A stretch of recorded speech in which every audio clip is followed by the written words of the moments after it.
Pessoal da lavação aqui, uma abraço querido, Deus abençoe vocês.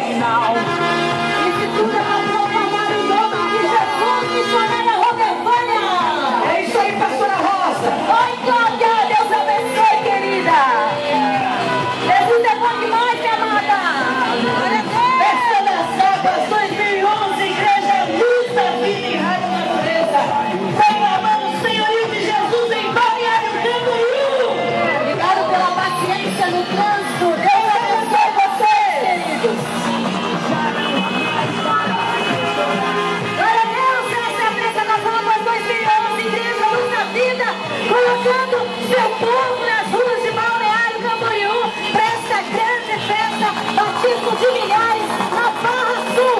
Se você quiser vir com a gente, é só nos seguir, está conosco. Festa das Águas 2011, Igreja Luz da Vida. Chegou a nossa vez, chegou a nossa hora. É tempo de alegria, é tempo de vitória. Festa das Águas 2011 acontecendo aqui em Balneário Camboriú. Festa, alegria, o povo contente saindo na rua para essa grande carreata do batismo de milhares. Chegou a hora, chegou a hora, chegou a hora, chegou a nossa vez. Vamos lá, o pastor Elias no som.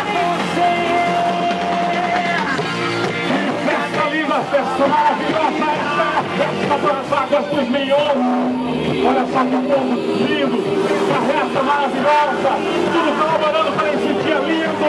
Deus abrindo os céus de Balneário Camboriú, para podermos realizar essa festa das Águas 2011 e rumo à Barra Sul de Balneário Camboriú. Nós vamos estar hoje celebrando o batismo de muitas vidas, descendo as águas do batismo, nova vida, nova caminhada. Glória a Deus, maravilha. Deus abençoe esse povo, Deus abençoe que você está nos ouvindo nessa programação da 98,3, vocês que estão aí pela carreata, pelas ruas, pelas casas. Deus abençoe, povo de Deus.